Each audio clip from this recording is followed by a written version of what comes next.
Okay, picture this. It's winter. The wind is howling outside like it's trying to tear the roof off.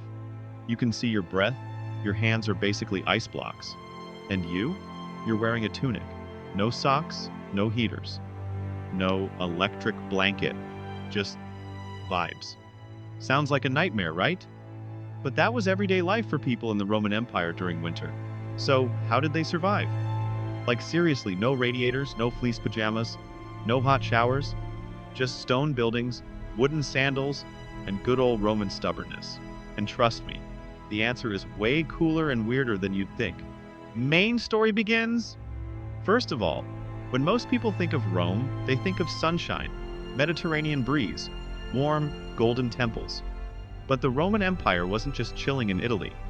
These guys conquered everything: Britannia, Gaul, the Balkans, even parts of modern-day Germany.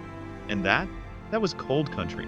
We're talking snowdrifts, frozen rivers, nights where your eyebrows could literally freeze off. Yet the Romans didn't retreat south. They adapted. And that's where things get fascinating. Let's start with what the rich folks were doing because, of course, the elite always had the best setups. Enter the hypocaust. This was ancient Rome's version of central heating, and it was genius. Imagine this. Your house has a raised floor, supported by these little brick columns. Underneath, a fire burns in a furnace room. The hot air flows underneath the entire floor, warming it up. Then it rises through flues built into the walls, basically creating warm walls and warm floors. No radiators, no gas lines, just smart engineering. The Romans turned heat into architecture. Of course, that was only for the rich. Most people couldn't afford hypocausts. But that didn't mean they just shivered in silence. Let's talk layers. Roman clothing wasn't about fashion in winter, it was survival. The go-to fabric? Wool. Thick, heavy, and everywhere. People wore woolen tunics, cloaks, hoods, and even leg wrappings. Soldiers had these badass cloaks called sagum thick, coarse wool, designed to resist wind and trap heat. If you've ever tried hiking in cold weather, you know wool is your best friend. Some even added animal furs, especially in the colder provinces. Think of it like Roman North Face. But what about inside the house? It's not like they could just light a space heater. Regular Roman homes used braziers, basically metal bowls filled with hot coals. Simple, portable, and dangerous as hell. These things could smoke out a room or start a fire if you weren't careful. But hey, it was either that or freeze. And they'd position these braziers strategically close to where people slept, under tables, or in corners where heat would spread. And speaking of sleeping, Romans knew how to trap heat while they slept. Beds were often packed with wool blankets, animal skins, and even hay. People would sleep close together, family members, roommates, even strangers if you were traveling. Body heat was the Roman version of central heating. Not cozy, but effective. Now here's something people don't talk about enough. Architecture. Roman buildings in colder regions were built with thick stone or brick walls and tiny windows. Why? Less glass meant less heat escaping. They also used heavy drapes, animal hides, and wood shutters to seal out cold air. Some houses had double doors or entryways to block the wind, like ancient airlocks. And floors? Packed with straw or rugs to insulate against the cold ground. It wasn't pretty, but it worked. Now let's head outside for a second. Because winter didn't stop Roman life.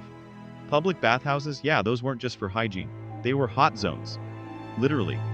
Heated with, you guessed it, hypocaust systems, the caldarium, hot room, was like a Roman sauna. In the dead of winter, people would gather there to warm up, chat, and soak. Think of it like a Starbucks, but everyone's in a towel and sweating profusely. And once you were nice and warm, you'd grab a cup of calda, hot wine, water, and spices. Romans loved heated drinks in winter. Sometimes they added honey, herbs, even olive oil. Weird combo? Yeah, but it helped warm you from the inside out.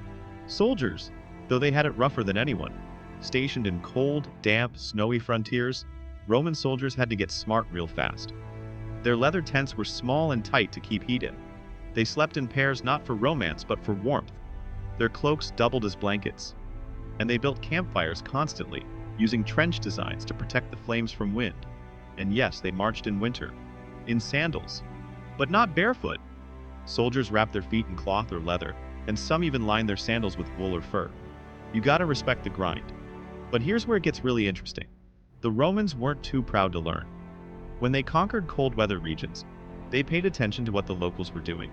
Germanic tribes, Gauls, and Britons had their own winter survival tricks, building sunken homes, using turf for insulation, wearing fur-lined boots, and the Romans? They adopted it. Fast. They were empire builders. Yes, but also expert adapters. They took the best ideas and improved on them. That's how they lasted so long. That's how they kept cities alive in places where even your Wi-Fi would freeze today. So while the Romans didn't have modern heating, they had the next best thing: resourcefulness. Fire, wool, community, smart design, and just enough stubbornness to tell winter, not today. And maybe that's the biggest takeaway here. We think of ancient people as primitive. It wasn't glamorous, but it worked. So next time you complain about the cold while turning up your thermostat, just remember, some dude in 50 BC was walking through a snowstorm in a wool cloak, sandals, and zero complaints. Alright, if you thought this was wild, wait till you hear how Romans kept their food fresh before refrigeration.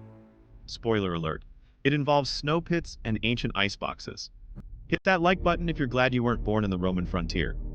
Subscribe for more untold stories from ancient history, and don't forget to drop a comment. Would you survive a Roman winter? Until next time, stay warm, stay curious, and stay legendary.